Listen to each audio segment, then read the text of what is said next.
The military vehicles bounced and lurched along the unpaved road, their heavy frames groaning with each pothole, wheels churning through thick mud that sprayed in dark arcs behind them.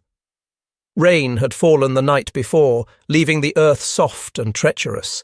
Inside the covered backs of these transports sat women in faded uniforms, their faces drawn with exhaustion, their bodies rigid with a mixture of fear and stubborn pride.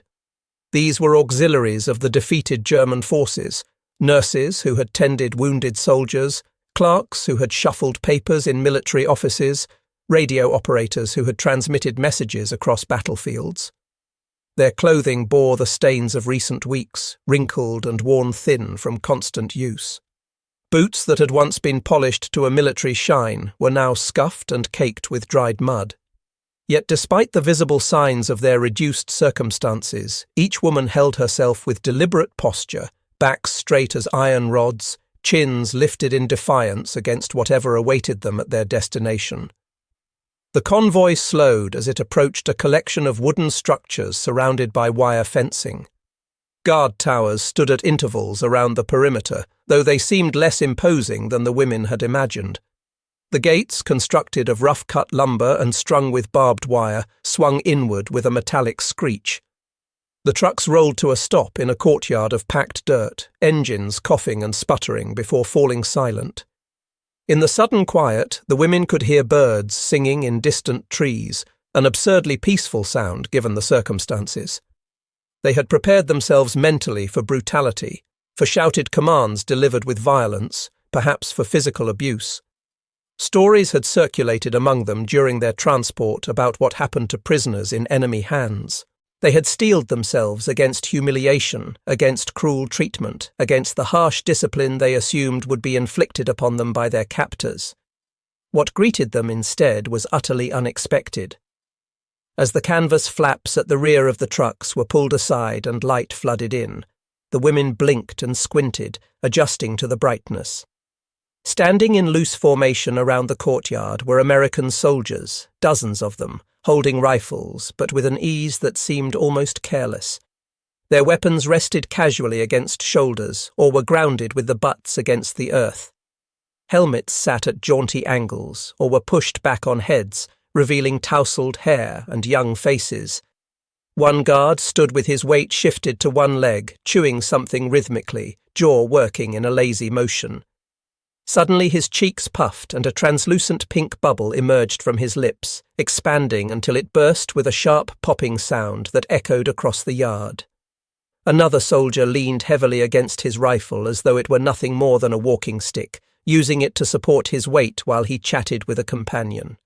His sleeves were rolled up past his elbows, revealing forearms tanned and muscled from physical labour. He looked more like a farmhand taking a break from ploughing fields than a soldier guarding enemy prisoners. The German women exchanged glances, eyebrows raised in disbelief. They had been trained extensively in military protocol, had served under officers who demanded absolute precision and formality in every action. To them, a soldier was a machine, disciplined and rigid, every movement controlled and purposeful. What they saw before them violated every expectation. These Americans seemed barely military at all. They stood in casual clusters, talking among themselves, laughing at private jokes. Their uniforms, while recognizably military issue, were worn with a sloppiness that would have earned immediate punishment in the forces these women had known. One guard had his shirt partially untucked, another had rolled his pants cuffs unevenly.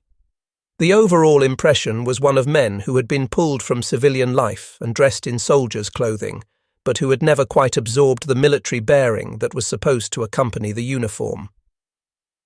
A sound began among the prisoners, starting as a quiet snicker from somewhere in the middle of the group. It spread quickly, rippling through their ranks like wind through wheat. One woman, her hair pulled back in a severe bun, whispered in rapid German to her neighbour, gesturing subtly toward the gum-chewing guard. Her voice carried a note of incredulous amusement. "These are the men who defeated us?" Another prisoner, younger with bright eyes that still held a spark of mischief despite weeks of hardship, pointed discreetly toward the soldier with the rolled sleeves. "Look at that one," she murmured. "He belongs behind a plough, not holding a rifle." Her companion stifled a laugh behind her hand, shoulders shaking with suppressed mirth. The absurdity of the situation struck them forcefully. They had been captured by men who seemed almost comically unprofessional, who lacked the cold efficiency they associated with military power. The American guards noticed the laughter. How could they not? It floated across the courtyard, unmistakable even though the words themselves were unintelligible. A few soldiers glanced at each other, expressions uncertain. But there was no anger in their reactions, no sharp commands to silence the mocking prisoners. Instead, one guard actually grinned, a sheepish expression crossing his face as though he understood perfectly well what was amusing the women and found it somewhat funny himself. He shrugged at a fellow soldier, who shook his head with a wry smile. Another American, overhearing the laughter, scratched the back of his neck in an embarrassed gesture but made no move to retaliate or assert authority. This response, or rather this lack of aggressive response, was perhaps more unnerving than any punishment would have been. The women had been conditioned to expect certain patterns. Defiance would be met with force. Mockery would provoke anger. This was the natural order of military discipline as they understood it. But these guards seemed utterly unfazed by the disrespect, almost as if they expected it or simply didn't care enough to react. The laughter grew bolder among the prisoners. When a young American soldier stumbled slightly on the uneven ground, catching himself before actually falling, several women giggled openly. His clumsiness seemed to confirm their assessment that these were amateurs, inexperienced boys playing at being warriors. Another cluster of prisoners whispered about the accents they could hear when the guards spoke English to each other, the loud casual tones so different from the clipped formal German military speech they were accustomed to. Everything about these Americans seemed wrong, seemed unmilitary, seemed almost civilian despite the uniforms they wore. Yet beneath the surface of their laughter, something else was stirring. Confusion crept in at the edges of their amusement. Why were these guards so patient? Why did they not strike back, assert dominance, enforce the hierarchy that should exist between captor and captive? The women had been prepared for cruelty. Cruelty they could understand, could categorize, could respond to with their own internal strength. But this tolerance, this almost good-natured acceptance of their mockery, was harder to pass. It didn't fit into their framework of how the world worked. A few women began to feel the first whispers of unease mixing with their ridicule. If these men didn't behave according to expected patterns, what did that mean? What else might be different from what they had been taught? One prisoner in particular found herself unsettled in a way she couldn't quite articulate. She was young, barely past 20, with dark brown hair that had escaped its pins and fell in loose strands around her face. As a nurse, she had seen terrible things during the war, had developed a protective shell of emotional distance to survive. Now, as she stood in the courtyard with the other women, her eyes were drawn to one of the guards. He was tall, taller than most of his companions, with a lanky build that suggested he hadn't quite finished growing into his frame. What caught her attention most were the freckles scattered across his nose and cheeks, giving him an almost boyish appearance despite the rifle in his hands. When he turned his head, scanning the group of prisoners, his gaze passed over her briefly. Their eyes met for just an instant. Instead of the contempt or lustful appraisal she had braced herself for, she saw something unexpected in those blue eyes. Curiosity, perhaps. A flicker of what might have been sympathy, or simply human interest. It wasn't the look of a conqueror viewing his spoils. It was something more complicated, more personal. The brunette nurse turned her head sharply away, breaking the eye contact, her heart suddenly beating faster. She felt heat rising in her cheeks and told herself it was anger, indignation at being observed. But deep in her stomach, something had tightened in a way that had nothing to do with anger. She pushed the feeling down, refusing to examine it. Around her, the other women were still laughing, still trading whispered comments about the guards' unprofessional appearance and behavior. She forced herself to join in, to add her voice to theirs, but the laughter felt hollow in her throat. That brief glance had done something to her, had cracked some small part of the armor she had built around herself. She hated that it affected her. She hated that she was already replaying that moment in her mind, seeing again those freckles, those blue eyes, that expression that suggested he saw her as an individual rather than just another enemy prisoner. As the afternoon wore on, the women were processed through the intake procedures. They stood in lines while their names were checked against lists. They were assigned barracks numbers and given basic information about camp routines. The whole process was conducted with a casualness that continued to baffle them. In the military bureaucracy they had known, every administrative task was accompanied by rigidity and formality. Here, guards chatted with each other while checking names, made jokes, even smiled occasionally at the prisoners in what seemed like attempts at reassurance rather than intimidation. One woman muttered that it was all a trick, that the Americans were trying to make them lower their guard before revealing their true nature.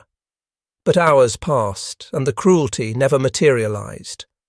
Evening was approaching when the women were finally marched to their assigned barracks. The wooden buildings were simple but solid, constructed quickly but competently. Inside, the air smelled of fresh sawdust and the faint tang of disinfectant soap. Rows of bunk beds lined the walls, each with a thin mattress and a folded blanket. Small windows near the ceiling let in the last golden light of day. It was spare and basic, but it was clean, far cleaner than the women had expected. Through the windows they could see the guards outside, gathering in small groups as their shift ended. Cigarettes were passed around and lit. Laughter drifted through the air, casual and relaxed. The Americans seemed to be telling stories, jokes perhaps, their voices rising and falling in the rhythms of easy conversation. To the women watching from inside the barracks, it was a strange sight. These were men at their leisure, behaving as though this were any ordinary job rather than the serious business of guarding enemy prisoners. The German women settled onto their bunks, some sitting heavily with exhaustion, others remaining standing as they unpacked their few possessions. Conversation started quietly at first, then grew in volume as they processed the day's experiences. Some continued to mock the guards, calling them overgrown children playing soldier. One woman declared confidently that these Americans would never have survived a week under proper military discipline. Another scoffed at their obvious lack of training, their casual manners, their complete absence of the martial bearing that should define a soldier. The criticisms came easily, allowing the women to maintain their sense of superiority even in defeat. If their captors were incompetent amateurs, then perhaps their own surrender was less shameful. Perhaps it was only numerical superiority and industrial capacity that had won the war, not any true military prowess on the enemy's part. But as night settled over the camp and the talk gradually died down, a different mood crept in. The laughter from outside had faded. The guards had either gone off duty or settled into the quiet watchfulness of the night shift. In the dim interior of the barracks, illuminated only by a single weak bulb hanging from the ceiling, the women lay in their bunks and stared at the wooden slats above them or at the shadowed ceiling. The events of the day replayed in their minds, the absence of violence, the patience in the face of mockery, the small kindnesses, like the guard who had held open a door without being asked, or the one who had carried a heavy box that a prisoner was struggling with. These tiny gestures meant nothing on their own, perhaps, but accumulated over the course of hours, they created a picture that didn't match the propaganda these women had absorbed over years. The brunette nurse lay on her side, the thin blanket pulled up to her shoulder. She could hear the quiet breathing of other women around her, some already asleep, others lying awake as she was. Through the window, faint and distant, came the sound of voices. The guards on night duty were talking quietly among themselves. One laughed, a sound that carried clearly in the still air. It wasn't cruel laughter, wasn't mocking or harsh. It was simply the sound of young men passing time, finding amusement in something. She listened to it and felt that tightness in her chest again. In her mind, she saw the freckled guard's face, the way his eyes had looked at her. She whispered to herself in the darkness, barely audible even to her own ears. Fools. They are all fools. But even as she said it, she knew she was lying. These men weren't fools. They were something else, something she didn't have words for yet, something that frightened her more than cruelty ever could. The women had arrived at the camp expecting to meet monsters, creatures of propaganda brought to life. They had steeled themselves for dehumanization, for treatment that would confirm everything they had been told about the enemy. Instead, they had been greeted by men who smiled, who were clumsy and casual, who showed small kindnesses without apparent thought. The prisoners had laughed to cover their confusion, to maintain some sense of control over a situation that was rapidly becoming incomprehensible. But now, in the quiet darkness, the laughter seemed like a thin shield against a truth none of them wanted to face. If the enemy wasn't monstrous, what did that say about the war they had just lost? What did it say about everything they had believed? The nurse felt her heart beating faster as these thoughts circled through her mind. She remembered those blue eyes again, the freckles scattered like copper pennies across sun-touched skin. She pushed the image away angrily, turned her face to the wall, tried to force her mind blank. But sleep was slow in coming, and when it finally arrived, she dreamed of things she couldn't quite remember upon waking, but which left her feeling unsettled and strangely warm. What had begun with mockery and ridicule was already changing, transforming into something more complex and far more dangerous. The first cracks had appeared in the wall these women had built around themselves.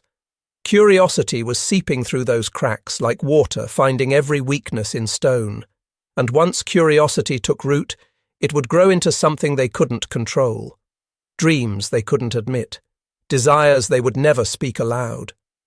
The seed had been planted on that first strange day, when laughter had masked confusion and defiance had hidden the first stirrings of something that felt perilously close to hope. Morning arrived with shocking abruptness. A bell clanged loudly across the camp, its metallic voice cutting through the last wisps of sleep and dragging the women from their bunks. They rose quickly, habits of military life asserting themselves despite the unfamiliar surroundings. Within minutes, they had dressed and assembled outside the barracks, forming rough lines for the morning roll call. The air was cool and fresh, carrying the scent of dew-wet grass and distant pine trees. Mist still clung to the ground in patches, lending an ethereal quality to the early light. The women stood with their backs straight, maintaining the posture drilled into them through months and years of service. Some still wore expressions of defiance, chins raised and eyes hard. They were determined not to show weakness, not to let their captors see any crack in their resolve. The American guards moved along the rows with clipboards, checking names against their lists. Their movements were unhurried, almost leisurely. One soldier yawned widely as he approached his assigned section of prisoners, not bothering to cover his mouth. His helmet was perched precariously on the back of his head, threatening to slide off entirely with each step he took. Several women noticed this, and quiet whispers rippled through their ranks. One prisoner nudged her neighbour with an elbow, tilting her head slightly to indicate the yawning guard. Her companion bit back a smile, her eyes dancing with suppressed laughter. Another woman focused her attention on a different soldier, whose boots, upon closer inspection, appeared to be mismatched. They were similar but not identical, as though he had grabbed whatever was available in the dim light of early morning. The observation was passed along in hushed German, and more faces lit with barely concealed amusement. The laughter that bubbled up among them was quieter than yesterday's open mockery, but it was still there, threading through the formation like an undercurrent. It felt safer to laugh, to find these small absurdities and use them as ammunition against the uncertainty they all felt. By making the guards objects of ridicule, the women could maintain some sense of power, some control over their situation. They whispered about the casual way the Americans performed even basic military functions, the lack of precision in their movements, the absence of the sharp, almost mechanical efficiency that had characterized the forces they had served. To women trained under strict hierarchy and unforgiving standards, this American casualness seemed not just unprofessional, but almost incomprehensible. Yet even as they laughed, something had shifted from the previous day. The mockery felt thinner now, less certain. It carried an edge of unease that hadn't been there before. Several women had spent the night thinking about the kindnesses they'd observed, the patience the guards had shown. These memories complicated the simple narrative of ridicule they were trying to maintain. When the soldiers failed to react to the whispered jokes, failed to snap at them or demand silence, that failure to respond felt heavier this morning than it had yesterday. The women wanted provocation. They wanted anger, because anger would confirm that these men were what they needed them to be, the enemy, cruel and harsh and easy to hate. But the Americans simply continued their work, calm and indifferent, occasionally even smiling as though they found the whole situation vaguely amusing rather than threatening. One guard, passing close to a cluster of prisoners, clearly overheard their whispered German conversation. He glanced over, and for a moment his eyes met those of the woman who had been speaking. She fell silent immediately, bracing for a reprimand. Instead, the corner of his mouth quirked upward in what might have been a sympathetic smirk, as though he understood perfectly well that he and his fellow soldiers were being made fun of and found it rather funny himself. The woman felt heat rush to her cheeks. She looked away quickly, confused by the reaction. Mockery should provoke anger, or at minimum cold indifference. This good-natured acknowledgement of absurdity was outside her experience. It suggested a self-awareness, a willingness to laugh at oneself that felt distinctly unmilitary and strangely human. For the German women, this lack of anger was profoundly unsettling in ways that went beyond the immediate situation. They had been raised in a culture that prized absolute authority and demanded unquestioning obedience. The men who had commanded them, whether military officers or civilian officials, would never have tolerated such disrespect. Punishment would have been swift and harsh for behavior like this. But these Americans seemed to operate under different rules entirely. Their authority appeared to rest not on fear or rigid discipline, but on some other foundation the women couldn't quite identify. It made them question things they hadn't thought to question before. If the enemy was not cruel, if they did not exercise power through intimidation and violence, then what did that mean? What did it say about the systems the women had served, the leaders they had followed? These thoughts stirred uncomfortably in several minds as the roll call concluded and the women were released for breakfast. They walked in groups towards the camp kitchens, a long, low building from which smoke rose and interesting smells drifted. As they approached, the scent grew stronger and more distinct. Bacon frying, unmistakable and rich. Coffee brewing, robust and dark. Fresh bread baking.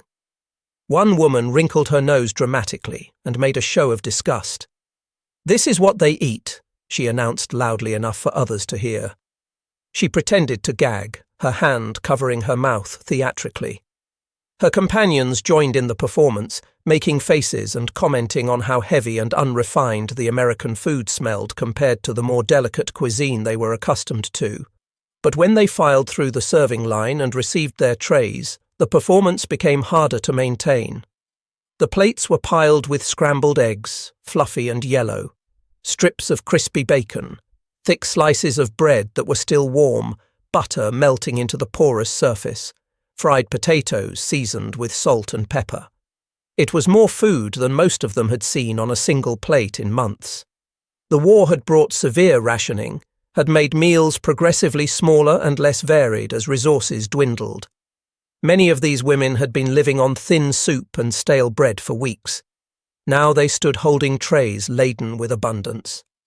The laughter faltered. Hunger, it turned out, was a more powerful force than pride. The women found seats at long wooden tables and began to eat.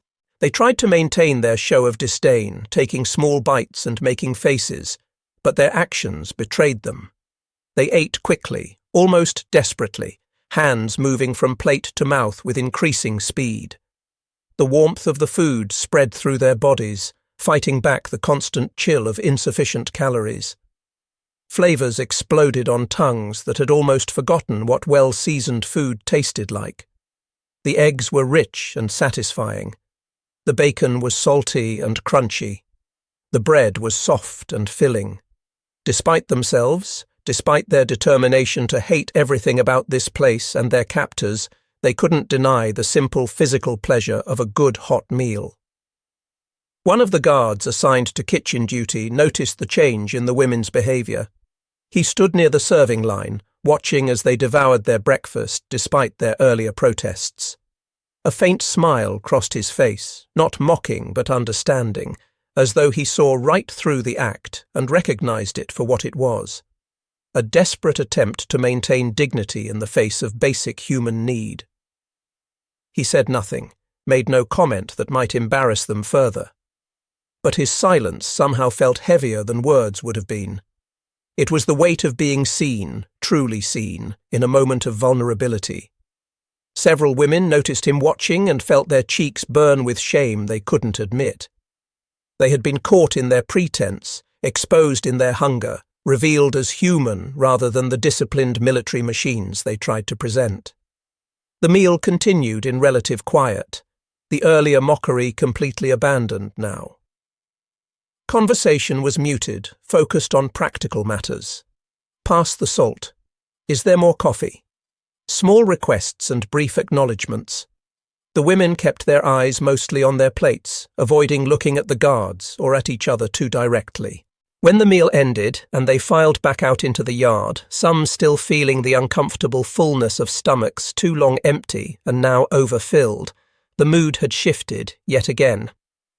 The laughter that had been their shield against fear was wearing thin. Too many small moments had chipped away at it. The patient guard who had smiled at being mocked, the good food provided without comment, the absence of cruelty where cruelty had been expected. That night, when the women gathered again in their barracks after a long day of various work assignments and camp routines, the conversation took a different turn. Some still tried to mock the guards, repeating familiar complaints about their lack of military bearing, their casual manners, their obvious unsuitability for the roles they had been assigned. But these comments rang hollow now, met with less enthusiasm than before. Others in the group had fallen quiet, sitting on their bunks with distant expressions, lost in private thoughts. One woman finally voiced what several had been thinking. Her voice was quiet, almost hesitant, as though she was afraid of the question even as she asked it. Why do they not hate us? The words hung in the air. No one had an answer. The silence stretched long and uncomfortable. They all felt it. This absence of the hatred they had expected, had been prepared for, had perhaps even deserved given the war their nation had waged. These Americans had every reason to despise them, to treat them with contempt and cruelty. Yet instead there was patience, there were small kindnesses, there was food and shelter, and a basic respect that defied all logic. The women couldn't reconcile this reality with what they had been taught about their enemies. The cognitive dissonance created a deep unease that settled over the barracks like a cold fog.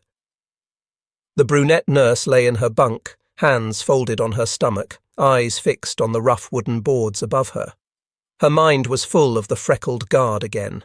She had seen him several times throughout the day, always at a distance, always busy with his duties. Once, when food was being distributed for the midday meal, he had been the one handing out the trays.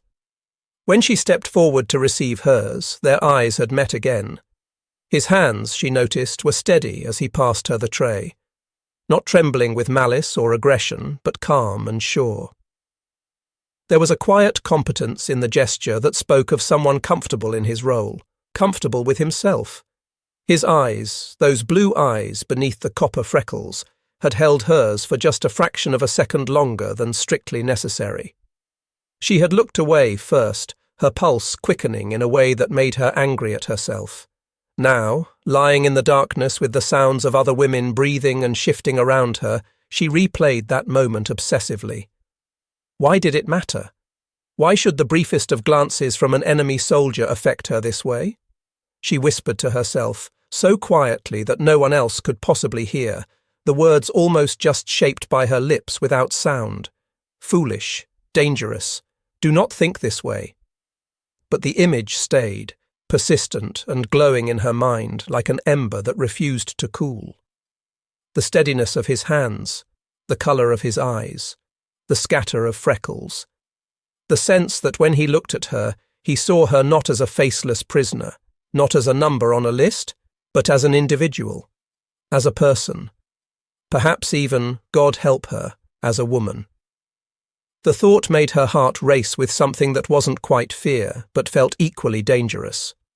She rolled onto her side, pulling the blanket up over her shoulder, tucking it under her chin.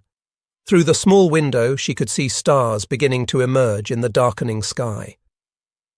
From somewhere outside came the low murmur of voices, guards talking among themselves during the night shift.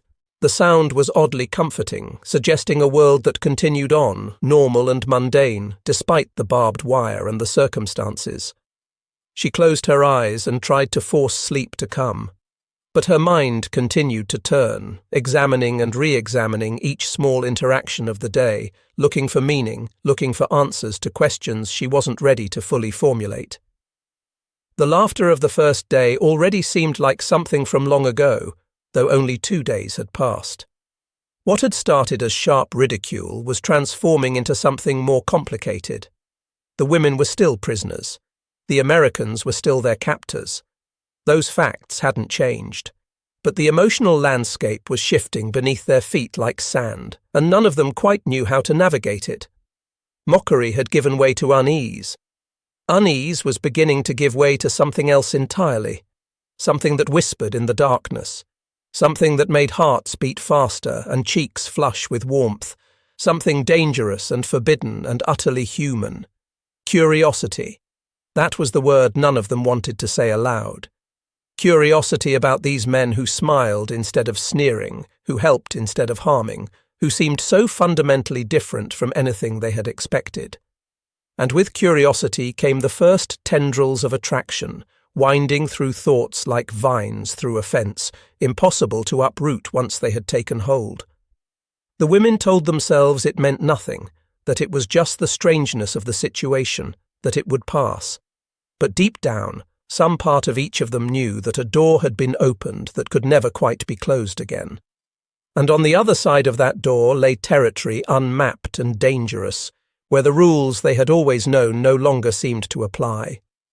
Days began to blur into each other, each one following a similar pattern. Morning bell, roll call, breakfast, work assignments, lunch, more work, dinner, evening in the barracks, sleep. The rhythm of camp life established itself with surprising speed. The German women found their bodies adjusting to the routine, their minds settling into the predictable flow of scheduled activities. Yet within this superficial sameness, subtle changes continued to accumulate. The laughter that had been so prominent in those first days had almost completely faded now. In its place was a different kind of attention, more focused and more dangerous. The women watched, they observed, they noticed things.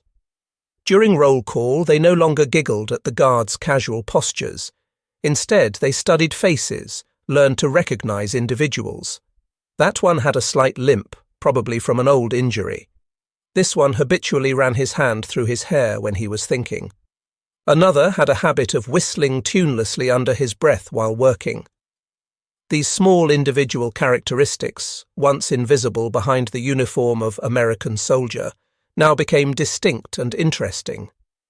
The prisoners found themselves able to identify guards from a distance by their walk, by the way they stood, by small gestures and mannerisms unique to each man. At the kitchens, where the women gathered 3 times daily for meals, the observations continued. One guard in particular seemed perpetually clumsy, always nearly dropping something or stumbling over his own feet. One afternoon, he was carrying a wooden crate filled with loaves of bread when one corner slipped from his grip. He caught it just before it fell, but the motion was ungainly and desperate. Instead of cursing or showing frustration, he laughed at himself, a full open sound of genuine amusement. His fellow guards nearby joined in the laughter, one calling out what was clearly a teasing comment that made the clumsy soldier grin wider and shake his head ruefully. It was such a human moment, so free of pretension or false dignity. A young German clerk who had been watching felt her automatic smirk of mockery fade before it fully formed. She had been prepared to whisper to her neighbour about American incompetence, but watching the easy camaraderie among the guards, the way they laughed at themselves without shame, stopped her. She found herself whispering instead, "They laugh at themselves." Her companion looked puzzled. The clerk tried to explain, struggled to articulate what she was observing. "In our world," she said slowly, choosing her words carefully, "such clumsiness would bring shame. It would be punished or at minimum criticized severely.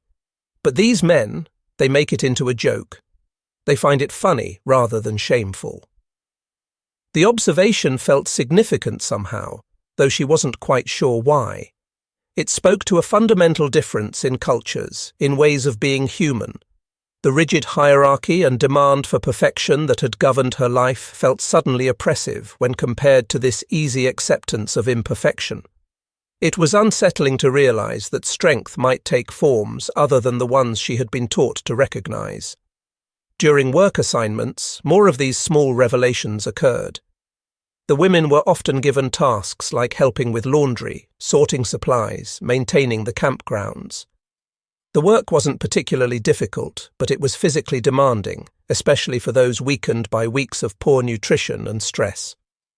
One afternoon, a prisoner was struggling to carry a large bucket filled with water. It was heavy, sloshing with each step, and her arms trembled with the effort. She gritted her teeth, determined not to show weakness, not to ask for help from the enemy. She expected perhaps for a guard to shout at her to move faster or to mock her struggling. Instead, an American soldier appeared at her side. Without a word, he reached out and took hold of the other handle of the bucket. Together, they carried it to the barracks where it was needed.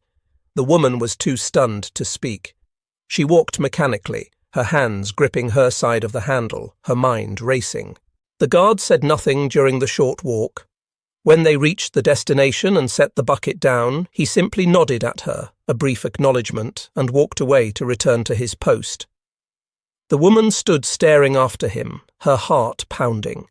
In all her years of service, in all her interactions with German officers and officials, she could not remember a single instance when a man of rank had helped her with a physical task without expectation of something in return. Men gave orders. Women obeyed. That was the natural hierarchy. But this American had violated that rule completely. He had helped simply because help was needed, without fanfare, without demanding gratitude, without leveraging the moment for any kind of advantage. That night, the incident was discussed in whispers among the women. Some immediately dismissed it as a calculated move, part of some larger strategy to win their trust and make them compliant. But the woman who had experienced it shook her head. There was no strategy in it, she insisted quietly. It was too simple, too unremarkable to him. He didn't even wait for thanks. One of her listeners, an older woman who had worked in military administration, spoke slowly. "I cannot remember," she said, her voice barely audible, "the last time a man helped me without wanting something in return." The statement hung in the air, heavy with implications none of them wanted to fully explore. The brunette nurse lay in her bunk that night, listening to these whispered conversations but not participating. Her own observations were becoming increasingly personal and increasingly troubling. The freckled guard seemed to be everywhere she looked. Or perhaps she was simply noticing him more than the others. She had learned his patterns, knew where he would likely be stationed at different times of day. She told herself it was simple pattern recognition, the kind of awareness that came from being observant in a confined space. But she knew she was lying to herself. She looked for him. She wanted to see him. And when their paths crossed, when their eyes met for those brief, inevitable moments, she felt her pulse quicken in a way that had nothing to do with fear. He noticed her too. She was certain of it now. His glances lingered just slightly too long. Once, passing her in the yard, he nodded in acknowledgement. It was the smallest possible gesture, barely noticeable.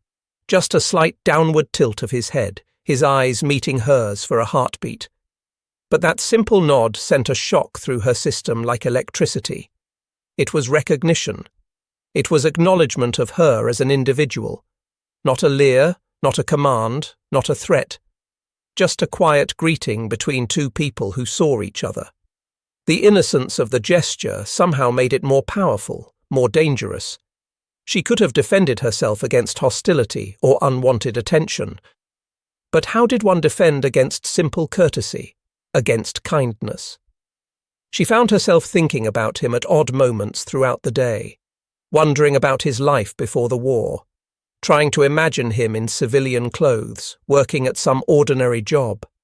What had he done before being drafted? Was he a farmer, given those muscled forearms, a factory worker, a student? Did he have family waiting for him somewhere? A sweetheart writing letters he read in quiet moments? The questions multiplied in her mind, each one leading to more.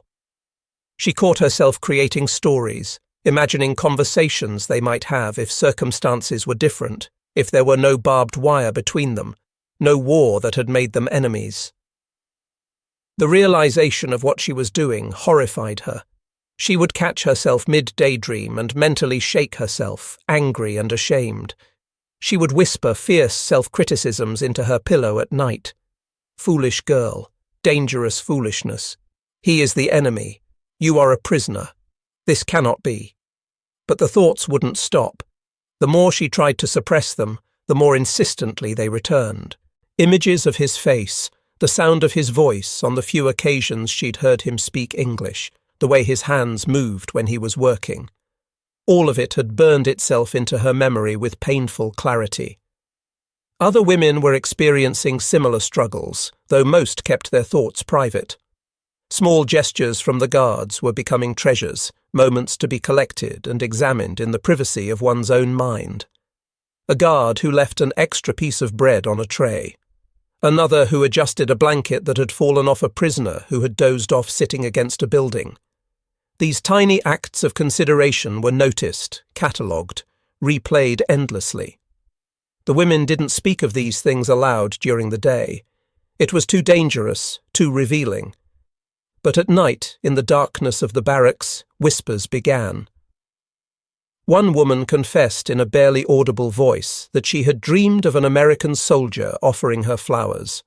The dream had been so vivid, so real. In it, they had been in a garden somewhere, sunlight warm on her face, and he had handed her a bouquet with a shy smile. She had woken with tears on her face, filled with a longing so acute it physically hurt. Another admitted that she found herself staring at the way one particular guard's hands moved when he played cards with his fellows during their breaks. The dexterity of his fingers, the easy confidence of his movements, had captured her attention in a way she couldn't explain and didn't want to examine too closely. At first, these confessions were met with nervous laughter, the kind that seeks to diffuse tension by treating serious things as jokes. But the laughter was thin and unconvincing.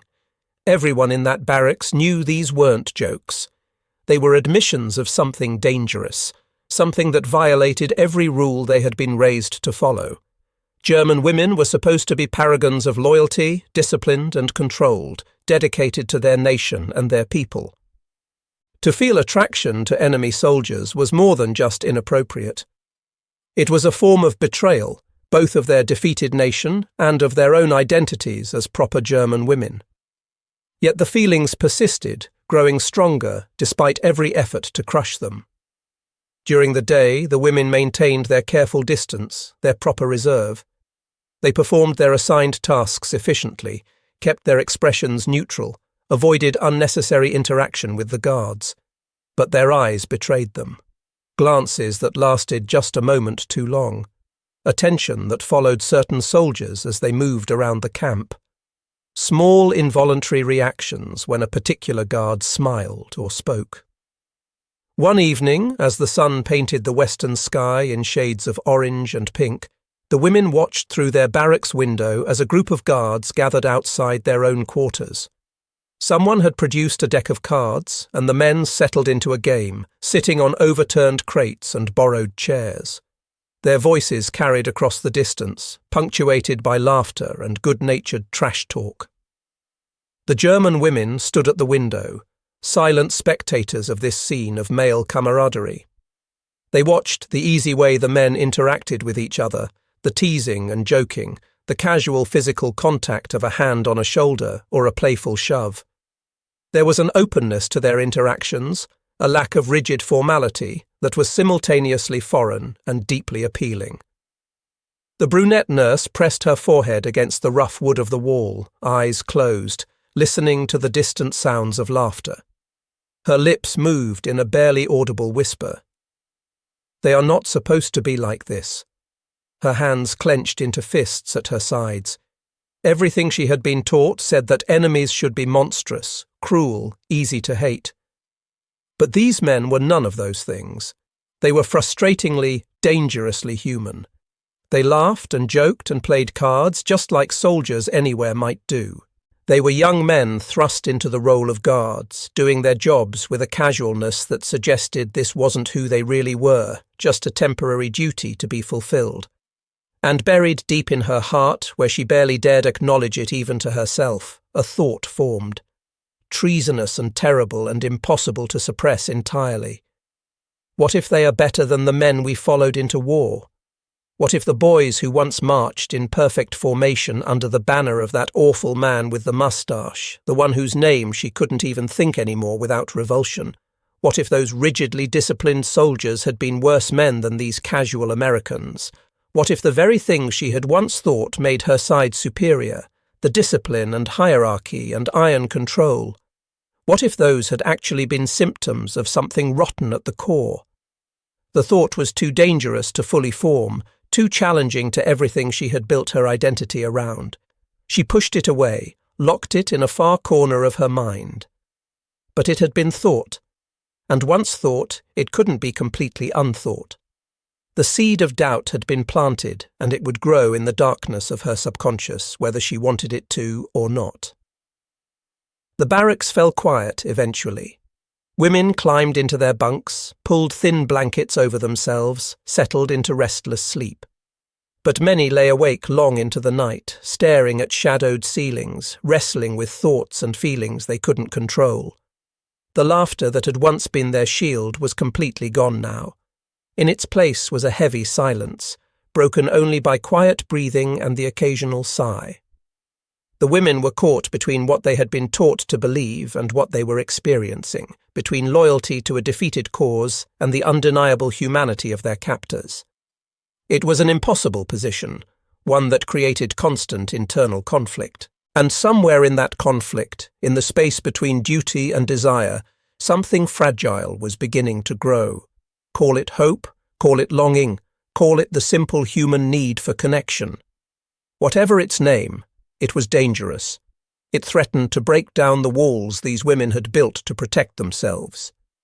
It whispered that perhaps the barbed wire separating prisoner from guard was not as insurmountable as it seemed, that perhaps in some impossible future those barriers might fall away entirely. The thought was intoxicating and terrifying in equal measure, and none of them knew what to do with it except to lie awake in the darkness, hearts racing, imagining possibilities they would never dare speak aloud. By the time the second month rolled around, a strange new normalcy had settled over the camp. The daily routines continued unchanged, the structure of prison life proceeding with mechanical regularity. But beneath that surface order, currents of tension swirled and eddied. The women no longer laughed at the Americans. That phase had passed completely, seeming now like something from a distant past, despite being only weeks ago. Instead, their relationship to their captors had evolved into something more complex, more charged with unspoken meaning. They stole glances now, quick sidelong looks when they thought no one was watching. During the distribution of supplies one afternoon, a guard handed a young prisoner a freshly laundered blanket. It was a routine interaction, happened dozens of times each day. But when he passed her the folded fabric, their fingers touched. Just the briefest contact, fingertips brushing as the blanket changed hands. Both froze for an instant. His eyes met hers, and he smiled. Not a smirk, not a commanding expression, but a genuine warm smile that reached his eyes and created small crinkles at their corners. The woman felt her breath catch in her throat, felt heat rush through her body from that small point of contact. She took the blanket mechanically, murmured something unintelligible, and hurried away. Her heart was pounding so hard she could hear it in her ears. That night, lying in her bunk, she replayed the moment obsessively. The texture of his fingertips against hers, rough and calloused from work. The warmth of his skin. The way his smile had transformed his whole face, made him look younger and more open. She told herself it was nothing, just accident, just a meaningless moment in a meaningless day. But she couldn't make herself believe it. That smile haunted her. In a world that had become grey and cold and defined by loss, that smile had been a burst of colour, of warmth, of possibility. She hated how much power such a small thing could have over her thoughts and feelings. The women began whispering among themselves after lights out with greater frequency and greater daring. One reported that she had found a small carved wooden figure on a windowsill, a bird perched on a branch, carved with surprising skill and obvious care. No one knew who had left it there or for whom it was intended, but its presence felt significant, like a secret message in a language none of them quite spoke. Another woman mentioned that she had heard one of the guards humming a German tune one morning, something her grandmother used to sing. The sound had stopped her in her tracks, filled her with such sudden homesickness and confusion that she had to turn away quickly to hide threatening tears. How did he know that song? Why would he hum it? What did it mean? Such things blurred the lines that were supposed to be clear and absolute. Captor and captive, enemy and enemy, American and German. These categories that should have defined every interaction were becoming muddied by small acts of humanity that crossed boundaries as though they didn't exist. The women found themselves unsettled in fundamental ways. If the enemy could show this kind of thoughtfulness, could possess this kind of sensitivity, then what did that mean about everything else? About the war, about the causes they had served, about the stories they had been told about who was good and who was evil? One afternoon during a work detail, something happened that several women witnessed and which became the subject of intense whispered discussion later. A prisoner, exhausted from poor sleep and the emotional strain of captivity, stumbled while carrying a load of folded linens. She caught herself before falling completely, but several sheets spilled onto the ground, landing in a patch of mud left over from recent rain. She stood staring down at the soiled fabric, tears of frustration welling in her eyes. She was so tired, so overwhelmed, and this small mishap felt like the final unbearable weight. An American guard was nearby and had seen the incident. He walked over, and the woman braced herself for rebuke or mockery. Instead, he bent down and helped her gather the fallen linens. He said something in English she didn't understand, his tone gentle and reassuring. Then he took the muddy sheets from her hands and gestured for her to continue with the clean ones, apparently indicating that he would deal with the soiled fabric himself. The woman was stunned into immobility. She stared at him, unable to comprehend what was happening. Never in her life had a man, particularly a man of authority, taken responsibility for her mistake rather than punishing her for it. The guard seemed slightly embarrassed by her intense stare. He smiled awkwardly, made a small shooing motion with his hand to indicate she should move along, and carried the dirty linens toward the laundry area himself. The woman walked away in a daze, her mind reeling. Other prisoners who had witnessed the exchange looked at each other with wide eyes. No one spoke, but everyone understood. Something significant had just happened, though none of them could quite articulate what it meant. The brunette nurse had not been present for that particular incident, but she heard about it in the whispered conversations that night. The story was told and retold, each woman adding her interpretation.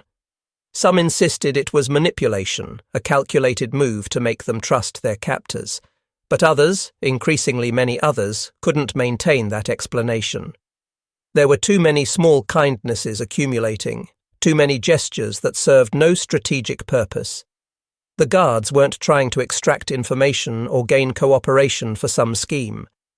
They were simply being decent in small ways when opportunities presented themselves. And that simple decency was more subversive than any grand gesture of cruelty would have been. It was impossible to hate men who helped gather your spilled laundry or carved birds for unknown recipients or hummed your grandmother's songs. The nurse's own interactions with the freckled guard continued to accumulate. She was acutely aware now that he looked for her just as she looked for him. During roll call, his eyes would find her in the line. During meal distribution, he would somehow often end up being the one to hand her a tray. These couldn't all be coincidences. They were too frequent, too consistent. He was engineering these small moments of proximity just as she had started unconsciously positioning herself where she was more likely to encounter him. Neither acknowledged this dance explicitly. It remained entirely unspoken, communicated only through glances and small adjustments of position. But both knew. The knowledge hung between them, electric and dangerous. One evening she found herself standing near the fence that marked the boundary of the prisoner area, ostensibly just getting some air before returning to the barracks. The freckled guard was on duty nearby. For several minutes they existed in the same space, perhaps 20 feet apart, not looking at each other directly but intensely aware of each other's presence. The air felt charged, as though the space between them was filled with all the words they couldn't speak. Finally, unable to bear it, the nurse turned to head back inside. As she did, she glanced back over her shoulder. He was looking at her. Their eyes met. He didn't smile this time. His expression was serious, almost questioning, as though he was asking her something without words. Her heart clenched painfully in her chest. She looked away and hurried back to the barracks, her legs trembling. That night she couldn't sleep at all. She lay staring at nothing, her mind filled with that look, that unspoken question. What had he been asking? What did he want to know? And God help her, what did she want to answer? The dangerous thoughts she had been suppressing pushed forward with renewed force. She imagined conversations, imagined his voice saying her name, imagined scenarios where the war was over and they were just two people meeting under normal circumstances.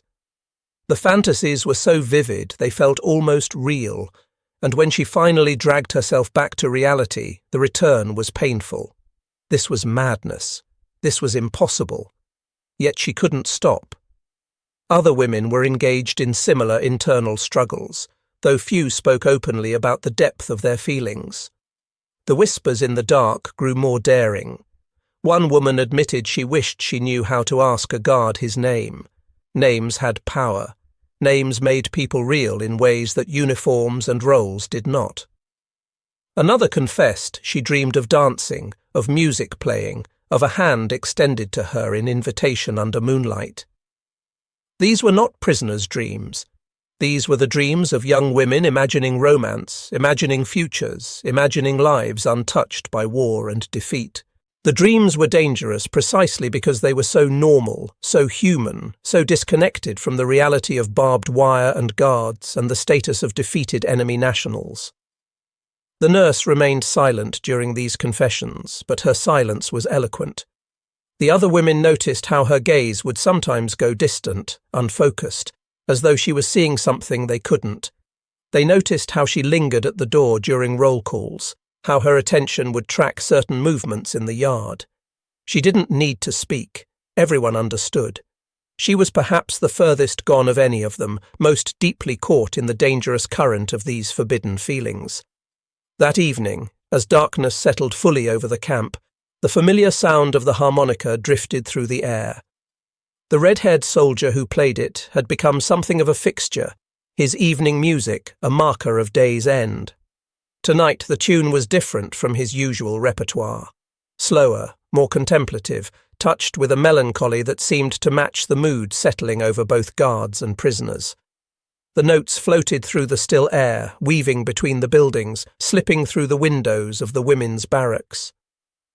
The prisoners fell silent, listening. Some closed their eyes. Others stared at the ceiling, letting the music wash over them. The nurse listened with her whole being, feeling each note like a physical touch. Music had always affected her deeply, and this simple melody played on a cheap harmonica somehow carried more emotional weight than any symphony she'd heard in grand concert halls before the war. It spoke of longing, of distance, of things lost and perhaps never to be found again. It spoke directly to the ache in her chest, gave voice to feelings she couldn't articulate.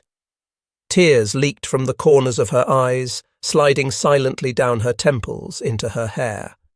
She didn't wipe them away, just lay still, letting them come, letting the music strip away her defences until she felt raw and exposed. When the music finally stopped, the silence that followed was profound. No one in the barracks spoke. No one moved. They lay in their bunks, each woman alone with thoughts she couldn't share, feelings she couldn't express, desires she couldn't fulfill. The space between what they wanted and what was possible had never felt wider or more unbridgeable. Yet paradoxically, that very impossibility seemed to make the wanting stronger.